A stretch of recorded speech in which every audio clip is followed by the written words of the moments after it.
बिस्मिल्लाहिर्रहमानिर्रहीम, अस्सलाम वालेकुम। आज की वीडियो मैं आपके लिए स्पेशली लेकर आई हूँ हड्डियों की सेहत के हवाले से। अगर हम अपनी डाइट के अंदर कुछ ऐसे खानों को इंक्लूड कर लें जहाँ से हमें magnesium, calcium, vitamin D, selenium और एंटी इन्फ्लेमेटरी हमें सही मिकदार में मिल जाएं, तो हमारी हड्डियों का फ्रैक्चर स्पेशली आफ्टर 40 की एज के बाद बहुत हद तक कम हो जाता है। और अगर खुदा न खास्ता फिर भी फ्रैक्चर हो तो उनकी रिकवरी प्रोसेस बहुत तेज़ हो जाता है। तो आज की इस वीडियो में मैं स्पेशली ज़िक्र करूँगी साइंटिफिकली प्रूवन हवाला जात के हवाले से, और मैं आपको कुछ ऐसे नट्स के बारे में बताने वाली हूँ जो आप अपनी डाइट में इंक्लूड कर लें तो आपकी हड्डियों की हेल्थ की कंफर्मेशन बहुत हद तक बेहतर हो जाती है, फ्रैक्चर का रिस्क बहुत हद तक कम हो जाता है।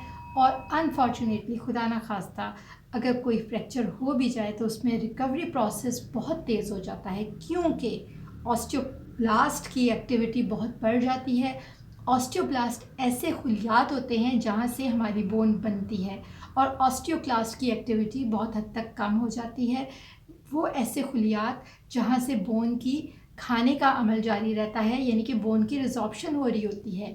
और स्पेशली बहुत एक इम्पॉर्टेंट चीज़ होती है कि इन दोनों के दरमियान में बैलेंस होना चाहिए।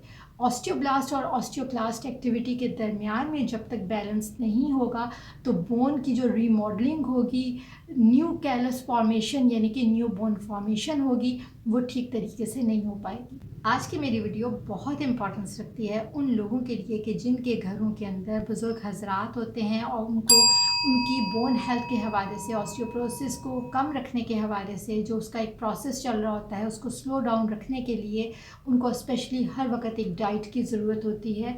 और स्पेशली उन लोगों के लिए भी ये बहुत इंपॉर्टेंस रखती है जो 40 की एज को क्रॉस कर चुके हैं, और ऐसे अफराद जो कि अपनी बोन की हेल्थ को बेहतर रखना चाहते हैं, यानी कि यंगस्टर्स। क्योंकि वो आज अपनी बोन की हेल्थ को बेहतर रखेंगे तो कल को तभी उनकी बोन स्ट्रॉन्ग होंगी और उनकी जो हेल्थ है वो बेहतर से बेहतर होगी। सो बढ़ते हैं आज की इस वीडियो की जानिब। सबसे पहले मैं नट का जिक्र करना चाहती हूँ, वो है बादाम, जिसको हम कहते हैं ड्राई फ्रूट का बादशाह। इसको अगर आप अपनी डाइट के अंदर इंक्लूड कर लें तो आपको मैग्नीशियम की बहुत अच्छी मिकदार मिल जाती है।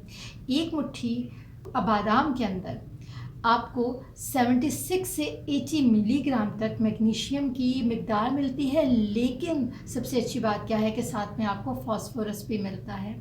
एक स्टडी हुई थी मेटाबॉलिज्म जर्नल के अंदर जिसका पूरा जो रिज़ल्ट थे पब्लिश हुए, आप इंटरनेट पे भी जाके देख सकते हैं। उन्होंने क्या किया था, उन्होंने लोगों का जो जितने भी उस स्टडी में इंक्लूड थे लोग, उनके खून का सैंपल लिया था बादाम खिलाने के तकरीबन 4 घंटे के बाद, और तब ये पता चला कि जो ऑस्टियोक्लास्ट सेल्स हैं, जो कि ऐसे खुलियात यानी कि सेल्स जो कि बोन को तोड़ने का बायस बनते हैं, वो उनकी जो रेशो थी परसेंटेज, वो 20% तक उनका जो प्रोसेस था वो रुक गया था। इसका मतलब क्या हुआ कि जब हड्डियाँ टूटने का अमल कम होगा तो हड्डियों की मजबूती भी होगी।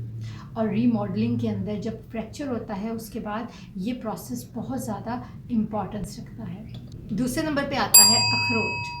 अखरोट ओमेगा 3 फैटी एसिड का बहुत अच्छा सोर्स है। अगर तो आप इसको अपनी डाइट में इंक्लूड करते हैं तो आपकी बॉडी के अंदर कहीं पे भी इन्फ्लेमेशन हो, ये उसको सेटल डाउन करने में बहुत ही हेल्पिंग है।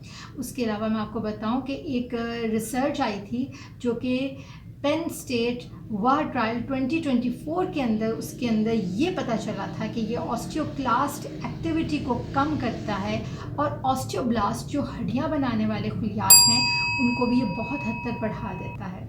और एक तहकीक में अखरोट खाने वालों के बारे में ये भी कहा था कि इन लोगों की जो हड्डियों की टूट फूट की शरह होती है वो बहुत हद तक कम होती है। और साथ में अब ये सवाल पैदा होता है कि हमने इसको खाना किस तरीके से है। आप रोज़ाना 1 से 2 अखरोट आप खा सकते हैं। कोशिश ये किया करें कि आपने जो भी ड्राई फ्रूट लेना है उसको आपने भिगो लेना है, ओवर द नाइट भिगो लें, और आप मॉर्निंग आवर्स में आप खा सकते हैं। इन दोनों को इकट्ठा यकजा करके इस्तेमाल करने से ना सिर्फ आपको मैग्नीशियम की मिकदार बहुत अच्छी मिलेगी, साथ में फास्फोरस और आपको ओमेगा 3 फैटी एसिड जो आपकी हड्डियों की इन्फ्लेमेशन को भी कम करने में बहुत ही मददगार साबित होगा। तीसरे नंबर पे अगर मैं आपसे ज़िक्र करूं कि सब्ज़ रंग वाला बहुत ही मज़े का एक खुश्क मेवा होता है जिसको हम पिस्ता कहते हैं, और ये मैग्नीशियम, फास्फोरस और विटामिन के से भरपूर होता है। और एक 2023 पीएमसी के एक मुताले से ये भी पता चला था कि पिस्ता और दूसरे अगर हम मिक्स नट्स लें तो उन के अंदर जो टिबियल बोन है उसकी डेंसिटी 5% तक ज़्यादा हो जाती है। अभी ये ट्रायल की गई थी चूहों के ऊपर, लेकिन इससे ये तो कंफर्म हो गया कि ये हमारी बोन हेल्थ के लिए बहुत ही ज़रूरी है, इसलिए अब हम इसको सेफली अपनी डाइट में ले सकते हैं, कंज्यूम कर सकते हैं अपनी बोन हेल्थ को बेहतर बनाने के लिए। नेक्स्ट मैं ज़िक्र करूँगी एक और नट के हवाले से जो कि हमारे मुल्क में भी बहुत नायाब है, लेकिन कुछ स्टोर्स पे मिल जाता है बट अफोर्डेबिलिटी रेंज से बहुत लोगों की पहुंच से थोड़ा सा दूर है। लेकिन जो उसको अफोर्ड कर सकते हैं वो सेलेनियम अपनी बॉडी में बोन हेल्थ के लिए वो इसको इंक्लूड कर सकते हैं अपनी डाइट में।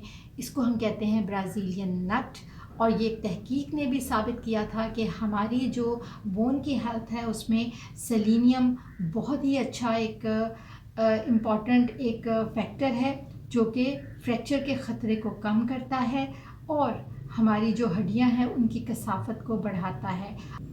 आप रोज़ाना एक ब्राज़ीलियन नट अपनी डाइट में इंक्लूड कर सकते हैं। सबसे बेहतर ये है कि आप ये जितने भी तमाम जो है मेवा जात हैं जिसके अंदर मैंने आपको इम्पोर्टेंस बताई है हड्डियों की बोन हेल्थ के हवाले से, जिसमें बादाम, अखरोट, पिस्ता और अगर हो सके तो ब्राज़ीलियन नट, तो ये आप इकट्ठा कर लें, इनको पीस के रख लें।